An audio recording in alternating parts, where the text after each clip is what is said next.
Clube de Regatas do Flamengo, primeiro brasileiro tetracampeão da América. Ao mesmo tempo em que o Flamengo não fez uma final exuberante, maravilhosa, um banho de bola, um negócio histórico, fantástico, o Flamengo também não teve sofrimento para sustentar o resultado que construiu a partir do gol do Danilo aos 22 minutos do segundo tempo. Foi uma final inteligente, uma final em que o Flamengo manteve controlada, em vários momentos, né? E uma final onde o resultado ele é absolutamente correto com o que se viu em campo. Claro que nós temos que falar do lance do Pulgar, eu falarei sobre ele, não perderei este fio hoje no vídeo. É sim um lance muito importante e determinante na decisão. Mas esse lance não gerou a expulsão que deveria gerar, já dando spoiler, daqui a pouco eu falo sobre isso. Mas foi o Flamengo que correu poucos riscos e essa eu tenho destacado muito nas análises sobre o Flamengo, essa força defensiva que o Flamengo tem, porque a gente olha muito para os números do Arrascaeta na temporada, que são impressionantes, para o ano que o Pedro vinha fazendo de recuperação muito grande, aquela atuação brilhante do Maracanã contra o próprio Palmeiras agora no retorno. A gente olha para o Lino, que chegou arrebentando, teve uma queda, ontem foi muito bem na final. A gente olha para o Carrascal, para as opções que tem do meio para frente. O Flamengo da era Felipe Luiz, em mais de 50% dos jogos, não tomou gols. Quantas vezes você me ouviu falar isso nas últimas semanas? Reforçar esse dado nas últimas semanas. Flamengo do Felipe Luiz é um time que toma pouquíssimos gols. Tem até o dado aqui atualizado da era Felipe Luiz, eu não sei se eu vou conseguir achar, porque eu tinha que ter pegado antes do vídeo, mas não peguei. Mas é simples, é só adicionar um jogo a mais. É o dado que eu tinha pesquisado ontem de manhã. Ontem não teve vídeo, né? Obviamente, porque de manhã eu estava finalizando a minha pesquisa para o jogo, as minhas anotações para o jogo. Não deu para falar da vitória do Santos com o Neymar, surpreendendo, jogando, fazendo gol. Falaremos disso ao longo da semana. Mas é um time sólido defensivamente. É um time que tem o melhor ataque do campeonato, mas tem a melhor defesa do Campeonato Brasileiro também. Achei o dado aqui, ó. O Flamengo do Felipe Luiz sofreu apenas, agora já com esse dado atualizado, 52 gols. Isso era Felipe Luiz, não é só esse ano não, pegando já o comecinho do trabalho do ano passado. O Flamengo do Felipe Luiz sofreu apenas 52 gols em 85 jogos disputados. E em 46 desses 85 jogos disputados, o Flamengo não tomou gol. Mais de 50%, mais da metade dos jogos com o Felipe Luiz, o Flamengo não tomou gol. Então, muito do sucesso do Flamengo passa pelos Léos, passa pelo Danilo, passa pelo Rossi, passa pelo sistema defensivo, pela proteção dos volantes. Muito desse sucesso não é só do meio para frente. O Flamengo é um time extremamente equilibrado. O Flamengo é um time de alto rendimento nas duas pontas do campo. E por isso o Flamengo ontem não correu riscos, conseguiu controlar o adversário, colocou Samuel Lino, Carrascal e Bruno Henrique para cima dos zagueiros do Palmeiras, e isso fez a saída de bola do Palmeiras ser um caos. Foi uma saída de bola muito ruim. O que pegou foi que ontem não parecia o Arrascaeta estar numa jornada muito inspirada, teve chance, não aproveitou. Mesma coisa dá para dizer do Bruno Henrique. Eu até gostei da partida do Lino, também teve oportunidade, concluiu uma bola que passou à esquerda. Acho que o Lino, pelas críticas, né, por tudo que ele vinha passando, a desconfiança, na hora que sai a escalação com o Lino titular, teve torcedor, o Lino, acho que o Lino foi bem, acho que o Lino superou expectativas para a final. Então, foi um primeiro tempo em que o Flamengo ficou mais perto do gol e o Palmeiras nem tanto. O Palmeiras muito pouco. Primeiro tempo de muita briga, muita intensidade, muita batalha, mas com o Flamengo claramente superior, visivelmente superior. E aí, o Flamengo volta melhor para o segundo tempo. O Flamengo já tinha feito um primeiro tempo superior e aí já começa com o lance do Arrascaeta desviado para fora, né? O Murilo ia cometendo uma falha, meu Deus do céu, seria nível Andréas Pereira, né? Uma coisa assim impressionante. Mas o Flamengo já era melhor ainda no segundo tempo. E aí vem cobrança de escanteio, gol do Danilo aos 22 minutos. O Danilo tem 1,84 m, sobe sozinho no meio da defesa do Palmeiras. Fica todo mundo olhando. O Bruno Fux estava fazendo um jogo muito bom, muito melhor, por exemplo, do que o jogo que ele fez contra o próprio Flamengo no Maracanã, onde a atuação dele foi uma das piores, se não a pior do time. Foi um desastre. Ontem o Bruno Fux estava bem, né, fazendo trabalho defensivo, combatendo com muita dificuldade para sair jogando, isso é verdade. Mas vinha fazendo um bom jogo. Só que aí ele é um dos que ficam parados, olhando o Danilo subir na frente dele, completamente livre para fazer 1-0 para o Flamengo aos 22 minutos. Eu disse isso aqui durante a semana e ontem essa sensação ela se comprovou. Eu achava muito difícil o Palmeiras ter força para reagir após tomar o primeiro gol. Eu acho que era fundamental na decisão de ontem o Palmeiras não sair atrás do placar. Porque o Palmeiras eu não enxergava pelo futebol recente, né, pelo que vinha acontecendo nos últimos tempos, o desempenho do Palmeiras ser suficiente para virar um jogo. Então, saiu atrás e saiu relativamente tarde, porque não é um gol que você toma com 5 minutos de jogo, você tem 85 ainda para batalhar pela vitória. Você já tomou na metade do segundo tempo, você já não tem tanto tempo assim no relógio. E de fato aconteceu. O Flamengo faz 1-0, o Palmeiras até tenta fazer uma pressão na reta final, mas o Flamengo era um time taticamente muito seguro em campo, sabia muito consciente do que tinha que fazer, sem dar brechas. O Danilo salva uma bola do Vitor Roque absolutamente impressionante. Então era um time que parecia mentalmente mais forte, mais ligado, mais preparado, mais pronto para a final. E aí foi só sustentar até o apito final as tentativas de bola longa do Palmeiras, chuveirinho, etc. Nada muito trabalhado, nada muito lúcido para conquistar o tetracampeonato da América. De novo em Lima, o Flamengo é campeão da Libertadores, no mesmo estádio da grande histórica conquista de 2019. O gol do Danilo é do mesmo lado, na mesma trave, na mesma baliza, na mesma goleira, como dizem os gaúchos, onde o Gabigol fez os 2 gols milagrosos de 2019.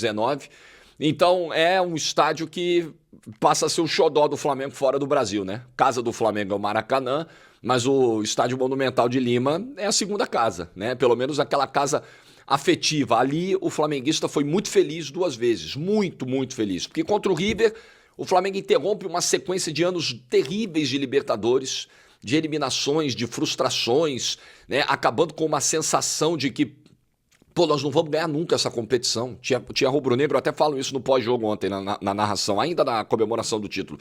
Tinha rubro-negro que achava que nunca veria o Flamengo campeão da Libertadores, porque era tanta porrada, era Defensor, América do México, León, dava tudo errado. Tudo errado. Teve aquela rodada lá, da última rodada lá, o jogo do Atlético Paranaense simultâneo. Tinham que acontecer 6 coisas pro Flamengo ser eliminado. Aconteceu tudo, foi saído tudo que era gol contra o Flamengo e o Flamengo acabou eliminado. A história, enfim, tem vários momentos desses aí traumáticos pro Flamengo na Libertadores. Então o torcedor achava que, putz, essa competição não é pra nós. E agora o Flamengo ganha 3. Em 19, em 22 e em 25. 3 das últimas 7 edições. Chega em 4 das últimas 7 finais. Chega na final de 19, na final de 21, na final de 22 e na final de 25. Vira o primeiro brasileiro tetracampeão da América. Falei essa semana num vídeo sobre o São Paulo. Você imaginava que isso aconteceria no início do século?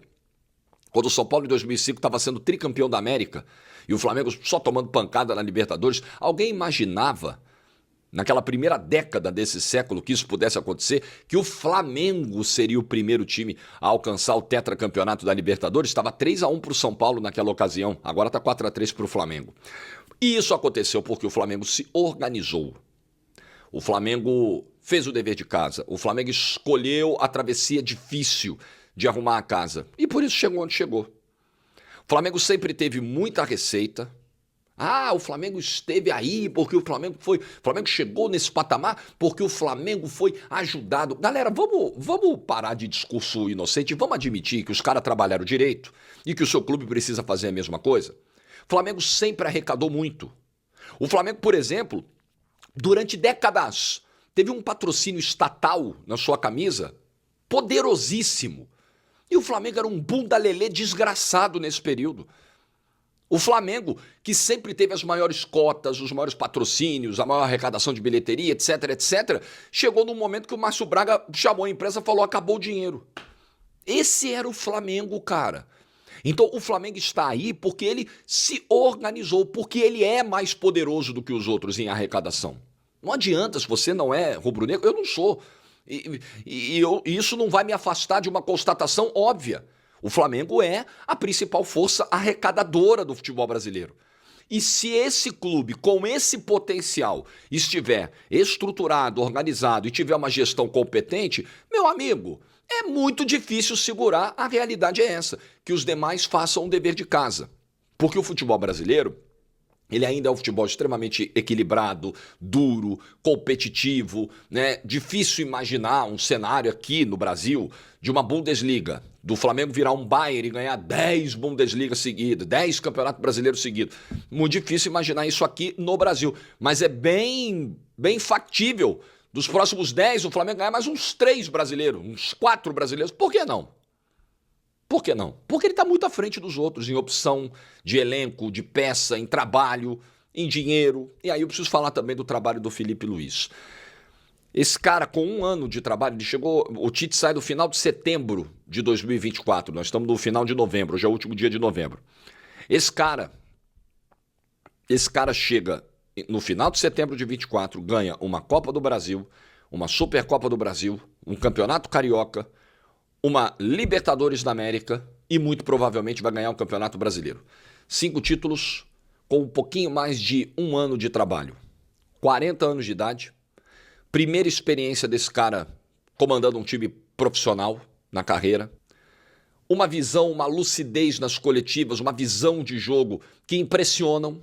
Uma clareza na leitura do que acontece. Tem muito treinador que infelizmente vai para a coletiva e ele relata um jogo que só ele viu. Não é o caso do Felipe Luiz. Um treinador que foi duro nos momentos que precisou ser, cobrou profissionalismo publicamente quando precisou, fez um trabalho impecável ao longo desse ano. É admirável ver um treinador como o Felipe Luiz e é a esperança que a gente tem de um treinador brasileiro poder se destacar fora do Brasil. É esse o cara.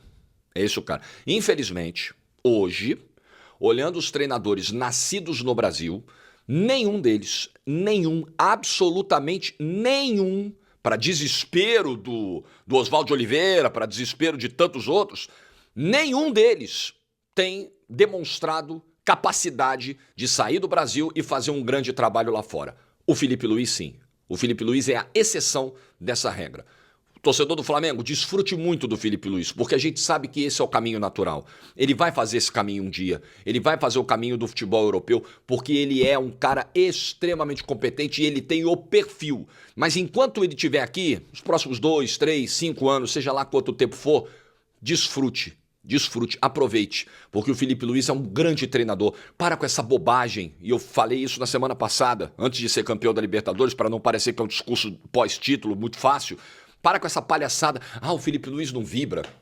O Felipe Luiz não tem a alma rubro-negra. Para com essa frescura, porra. O Felipe Luiz é um grande treinador, grandíssimo treinador. Faz um trabalho fantástico no Flamengo. Tem que aplaudir o cara. Não precisa berrar na beira do campo, não precisa ser performático, ser ator. Se Felipe Luiz fosse ator, ele estava na novela das 9, ele estava na Três Graças. Então não é esse, a parada não é essa.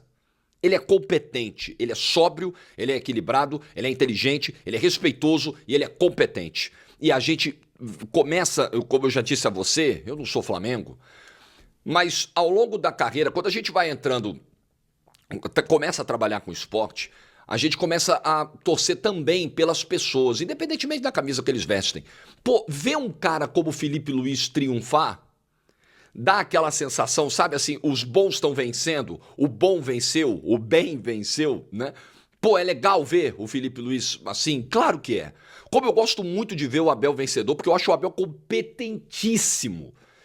Tem lá os lados complicados do personagem dele, mas, irmão, é um baita de um técnico. Os 2 melhores técnicos do futebol brasileiro estavam se enfrentando ontem. Então a gente torce pelas pessoas, né? Então ver o Felipe Luiz, como eu vejo o Abel vencer tantos títulos, venceu 10 do Palmeiras, ver caras competentes chegarem no topo e triunfarem, pô, é legal de ver. Eu gosto de ver, eu acho bonito de ver, eu vibro por esses caras e vibro muito pelo Felipe Luiz. Parabéns ao Flamengo, dono da América, tetracampeão, com muitos méritos, com muita competência. Nenhuma finalização do Palmeiras no gol do Flamengo em 90 minutos numa final de Libertadores. Para um time que gastou 700 milhões no ano, desculpa, é muito frustrante. É muito frustrante. Não dá para tratar de outra forma. Não dá para colocar a culpa só no cansaço, não dá para colocar a culpa só na arbitragem, que errou e deveria ter expulsado o Pulgar. O mesmo peito que o árbitro teve no ano passado para expulsar o Gregory do Botafogo com 40 segundos na final, o Dario Herrera ontem não teve. Aquilo roxo para expulsar era para botar o Pulgar na rua. Era lance para vermelho, sim, vermelho. Absurdo, travas para cima do Bruno Fux, marca na canela, não tem disputa de bola, não tem discussão. Lance do Pulgar, para mim, não tem debate. É expulsão direta, sumária. Mas a expulsão não aconteceu. Deveria ter acontecido. Poderia ter mudado o rumo da partida? Poderia. Mas vamos tratar do que houve. O Palmeiras, em 90 minutos, na decisão, o time que gastou mais de R$1 bilhão nos últimos 2 anos, somando 700 milhões desse ano e o investimento do ano passado. O Palmeiras não conseguiu chutar uma bola no gol do Rossi. Se você viu o vídeo até aqui, se inscreva no canal, deixe o like e comente aqui embaixo sua opinião sobre a final de Libertadores.